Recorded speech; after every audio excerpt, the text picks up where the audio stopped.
G'day there, ladies and ledians. Last time, I told you why we need a new trading card game. Today, we are going to be talking about why we need a new Pokemon Stadium game. Now, I know that Pokemon Champions is around the corner, and we will discuss that later in the video. But for now, I'm going to tell you what we can expect from a new Pokemon Stadium game. Now, I haven't played all the Pokemon games. The 3D battle simulators on the GameCube and Wii maybe are better than the N64 games, but I'm going to assume that they are in some aspects better, but worse in other aspects. I can only speak about what I know. So, a new Pokemon Stadium game is what I'll talk about, not a 3D battle simulator. Pokemon Stadiums 1 and 2 were games on the Nintendo 64, and they had a specific type of Pokemon player in mind. You see, Pokemon had a pretty fun core experience going through the game, and had a somewhat interesting battle system. There were a variety of types and stats, move variety, and of course a lot of monsters to choose from. However, besides the Elite Four and Mewtwo, there wasn't really anything to showcase the RPG battle systems. That is, except for another human. The strategies and team composition you use to race through the game would be challenged by another person that had a different strategy and team composition. This gave the game more of a challenge, an external challenge, but still a reason to aim to be the very best, like no one was before. But finding a fellow human that had the hardware to battle was finicky. If Pokemania wasn't built in your area, it would be limited to battling siblings using a cable and small screens. Pokemon Stadium offered an alternative way to play. Having a home console game to battle with creatures on the big screen was way more engaging than being on the same bed or floor with your friend. Now you enjoyed a spectacle that was seeing your favorite Pokemon rendered with a 3D model, and even without a phone, you can still use your Pokemon or some random Pokemon to battle at that point, the hardest post-game content out there. It was Battle Frontier from Emerald before Gen 3 was even a thing. The main modes were the Stadium, where you could compete in train gauntlets, Gym Leader Castle, where it was the same thing but with dedicated boss battles against the gym leaders, and Free Battle where you could create your own rules. Everything else was nice quality of life things, a minigame mode or the ability to play a game directly from the N64. So let's discuss what things will be in this new Pokemon Stadium game. I'm going in with the mindset this is a full-on console game, which means that it does need to appeal to a variety of audiences. So, returning from Stadium are minigames. With almost 10 generations of Pokemon, there are so many minigames that can be made. Take your time doing whack-a-mole, chat out with musical chairs, even a swirl is eating cake minigame. You name it, there's 5 Pokemon that can cover that minigame. It's a fun way to relax between competitive battles. I don't think I need to explain too much about why it's here. Before we get to why everyone will want this game, I feel like we should cover the knowledge center of the game. The library in Stadium 2 is perhaps the most informative thing in all of Pokemon. You have lectures about Pokemon mechanics, quizzes to test you, both written and practical, and a huge encyclopedia about anything data-wise about Pokemon.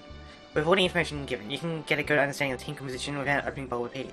This is what Pokemon games should have, so needless to say that for this game, having a way to learn about all the battle mechanics will be a nice touch. Although, it wouldn't surprise me if it was cut because Google is a thing. Okay, so now the battles. You can choose to use regular Pokemon or bring your own Pokemon from Pokemon Home, even the ones that can't be brought into other games. At the moment, Pokemon in Pokemon Home can't be brought to games that don't have the data available, making some Pokemon just kind of in a state of limbo, can't be used, just sitting there. But with every Pokemon being in the same game, it gives a shake-up to current metas and tier lists, both current and old. Yes, you hear me correctly, in this Stadium game, there will be a variety of formats including retro ones.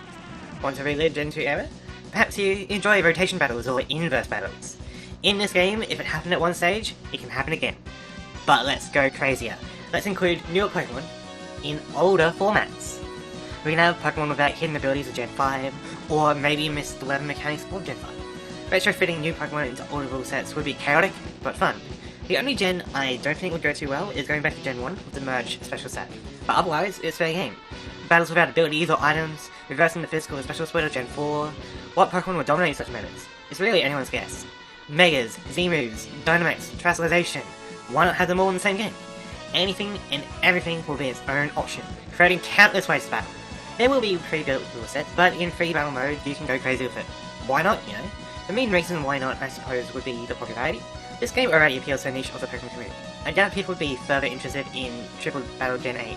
But the thing is that this would open up so many opportunities for tournaments and stream events. There is no harm in having it, in my opinion. Some dedicated single-player content is needed, so of course the Stadium and Gym Leader Castle returned. Whether using run rules or the sandbox, I expect that there will be a large amount of hours trying to ace all the battles. Now let's cover some of the smaller but still interesting things about this new Pokemon Stadium game. The first is the animations. I don't need to tell you that modern Pokemon games are kind of lacking in the battle animations. Whether it's jumping on the spot for a multi-hit move, attack animations coming from floating spots, or the static 3D models that have been recycled from the 3DS. Trust me when I say that Stadium had possibly the best 3D animations Pokemon has ever had. Sky Battles in Gen 6 have made it so that all flying type Pokemon have to be constantly airborne. Now I would keep Sky Battles out of it if it meant having better animations, although I do wonder what would happen if Sky Battles got more attention. There being so many Pokemon though, all with cool attack and fainting animations would be harder than the developers, right? Yeah. So what? We need battle battles to watch. This is a dedicated battle game. There is no Poke-Ami mode, no NPCs that you need to orderly animate. With a focus from the biggest franchise in the world, I don't think I'm asking for too much. It needs to happen. Anything less is trash in my opinion. Enough about that, let's talk rewards. Now initially I figured that unlocking battle items would be good, but part of the appeal is going to an event or friend's house, putting your Pokemon onto their Switch to battle. With the way that save data works with the Switch, anything that you have unlocked might not be unlocked on someone else's Switch. So, battle items will already be unlocked. But I do have another incentive for you to battle. Hear me out. What if you could customize your Pokemon appearance? Accessories, paint, outfits. Why not dress up your Pokemon? We could have the seals from Gen 4. Wouldn't that be nice? This would also give you a way to create your own shiny colors. I don't think I need to say any more about that. I do have one last thing that might get you interested in though. You know how you save your Pokemon in the Hall of Fame? What if you had to battle those Pokemon? You could save copies of teams you conquered the game with, even program their AI to use certain Pokemon first or switch out upon certain criteria. You can push yourself to the extreme. Of course, this save team will randomly show up in the story mode, so you can never truly have an easy win. You will essentially battle a strong opponent because you are that opponent. Oh, and also a roguelite mode, because why not? Random team gauntlet, let's go! I would say a nice $50 to $60 price range for this game, USD, probably on Switch 2. But a Switch 1 would also be great too. NSO would be required for online battles, but you are probably already paying for that for Pokemon Home. Now let's compare this new stadium to Pokemon Champions. The reason for this is because the concept of using Pokemon from home on a competitive simulator is what Champions is. There are flashy effects, but this is a trailer, of course it's going to look better than it is. We see double battles. Only double battles. Singles, triples, it's anyone's guess, but we only see doubles at the moment. Megas vs Terra, as I predict, which is cool, but that's about it. This text at the end states that not all Pokemon in Pokemon Home will be used in Champions. Does that mean legendaries or just half the Pokédex in general? Not great. The attack animations. I don't know too much about Gen 9, but I have seen these Pokemon attack animations way too many times before. And Charizard is still flying as he did on the 3DS. It isn't looking too hopeful. I don't know how much faith I can put into this since you can play it on mobile devices. This seems oddly specific in terms of its player base.